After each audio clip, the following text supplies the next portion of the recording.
Vamos a tratar un tema que es un tema muy humano, muy frecuente. Yo particularmente veo muchos pacientes con esa patología, como son las patologías de la vesícula biliar. Entonces, doctor, vamos a empezar definiendo qué es la vesícula. Voy a hacer uso del micrófono en el día de hoy. Muy buen día. Buenos días. Agradezco primero que todo poder estar realmente nueva vez en este lugar, muy escuchado y sobre todo de mucho prestigio. Muchas gracias por la invitación. Y para definir lo que sería un ejemplo de la vesícula biliar, deberíamos hablar de un reservorio. Básicamente es una bolsa que sirve para reservar o almacenar la bilis, cuya secreción nos ayuda realmente con la digestión de los alimentos, sobre todo los de origen graso. O sea que, a grosso modo, podríamos decir que la vesícula biliar es una bolsa que sirve para reservorio o un reservorio de una sustancia llamada bilis. Ok. ¿Y la bilis dónde se produce, doctor? Porque sabemos que la vesícula es como una especie de vejiga, ¿no?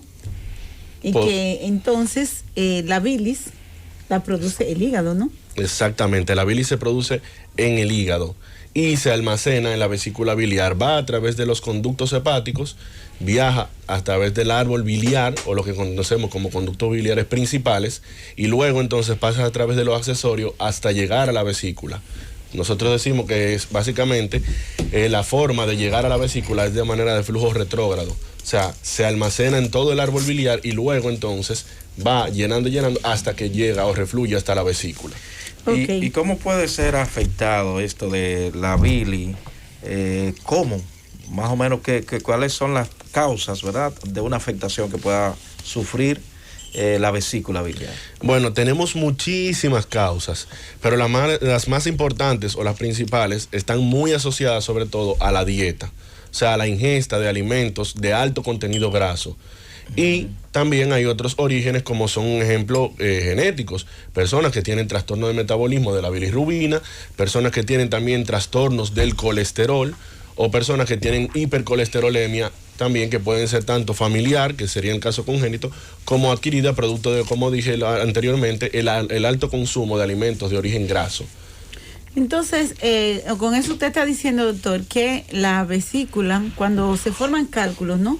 ¿Por qué se forman los cálculos? Porque basado en lo que usted dice, entonces quiere decir que la vesícula es un medidor indirecto de que el paciente podría estar sufriendo dislipidemia, ¿no? O trastorno de los lípidos. Exactamente, o sea, dentro de la cirugía es lo que conocemos como triángulo de Admiral Small. Esto básicamente habla de 3 pilares en la formación de los cálculos, porque habla realmente de los componentes de la bilis, como son los fosfolípidos, colesterol y el agua. Cuando hay un trastorno a nivel de este triángulo, o sea, cuando hay más ingesta de uno y menos de otro, entonces tiende a haber la formación de cálculos de la vesícula, que básicamente es una de las entidades que provocan afectación de la vesícula biliar, porque dentro de las entidades tenemos un sinnúmero. Tenemos la colecistitis aguda, la colecistitis crónica, los síndromes de... ¿Qué es eso? Recuérdese, doctor, que hablamos para el pueblo no médico. ¿Qué es eso de colecistitis?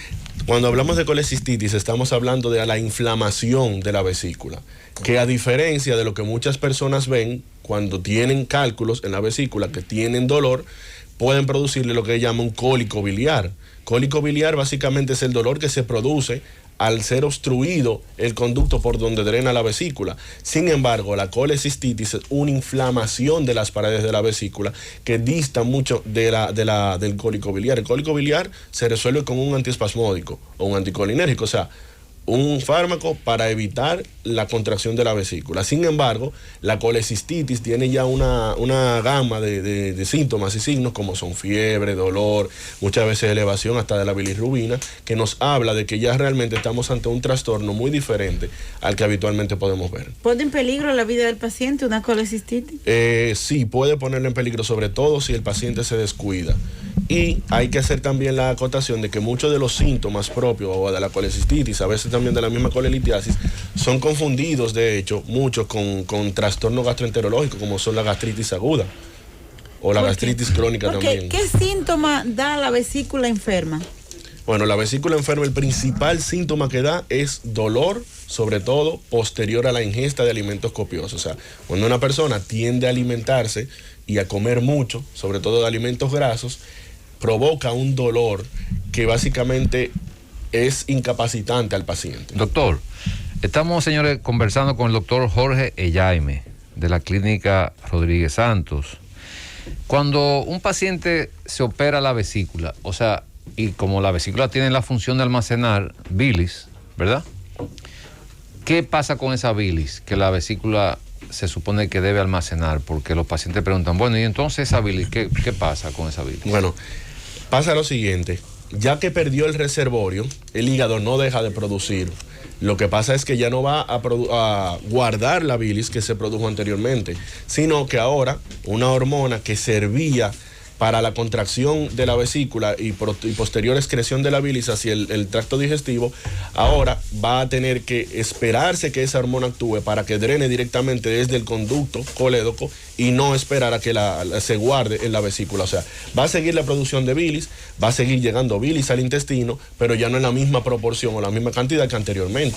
Y ese paciente tiene que cambiar sus hábitos alimenticios después que se opera, porque, por ejemplo, muchas veces el paciente dice que siente náuseas o dolor de estómago después que es operado y consume, qué sé yo, algún alimento con alto contenido de grasa. ¿Por qué ocurre eso? Bueno, debe de variar su dieta y es justamente eso lo que nos conlleva a explicarle al paciente.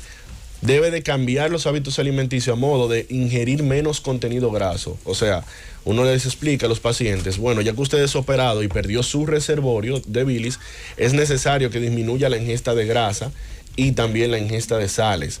Cuestión de que cuando la bilis llegue al intestino tenga menos grasa que digerir para poder entonces llevar una vida normal. Aparte de, si el paciente ingiere mucha grasa y la bilis no la digiere totalmente, ¿qué pasa? El paciente puede presentar lo que le llamamos esteatorrea, que es la presencia de grasa en las heces, que no es algo normal. ¿Cómo es? ¿Cómo explica eso otra vez? Esteatorrea, o sea, sería la presencia de grasa en las heces, que no es algo normal.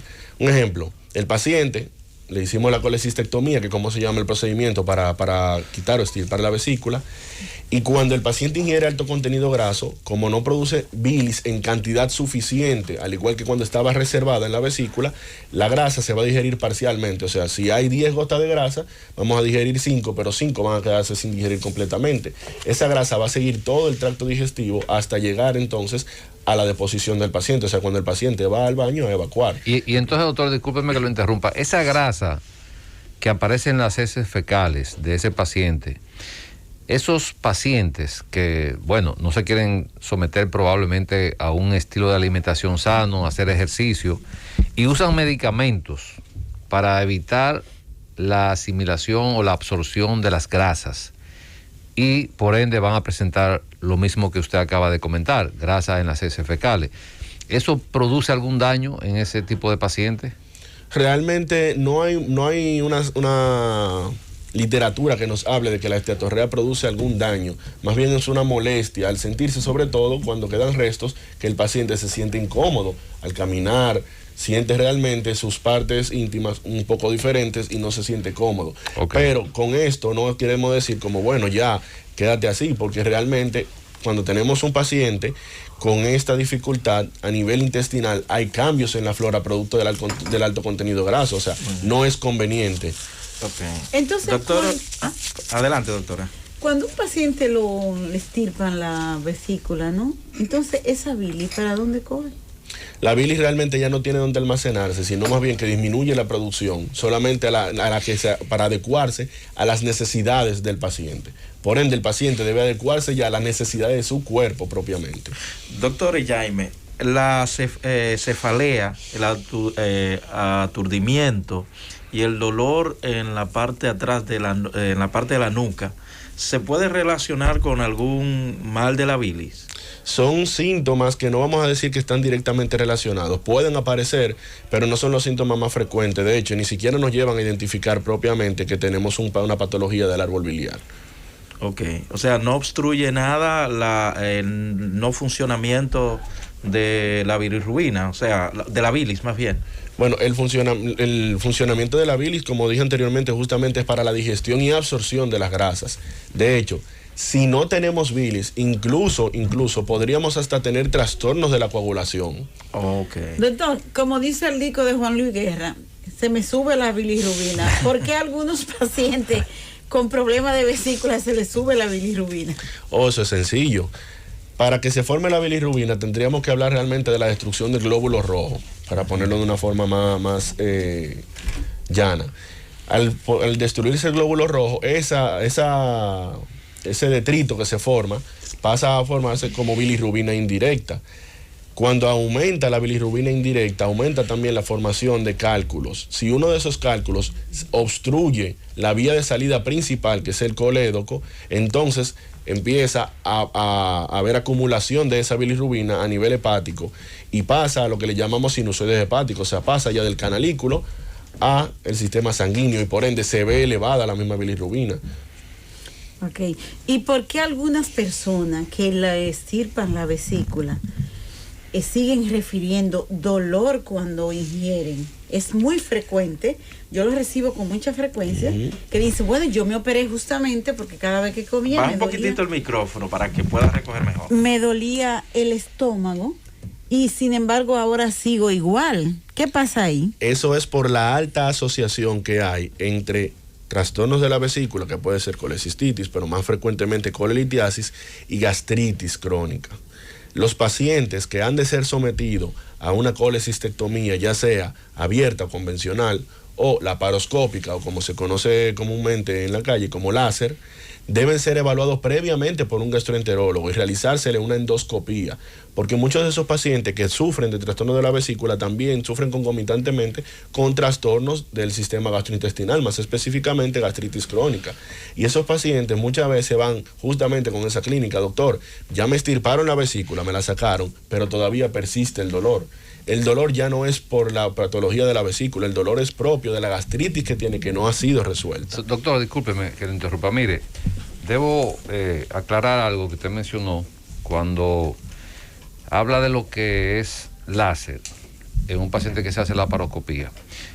Yo creo que nosotros, como profesionales de la salud, tenemos la responsabilidad de orientar a la población. ¿Por qué?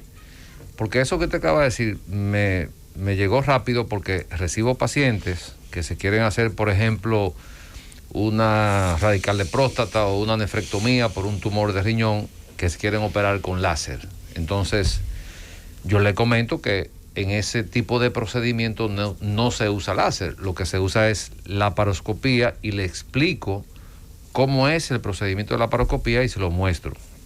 Y es importante que nosotros, como profesionales, en ese momento tratemos de concientizar al paciente. ¿Por qué?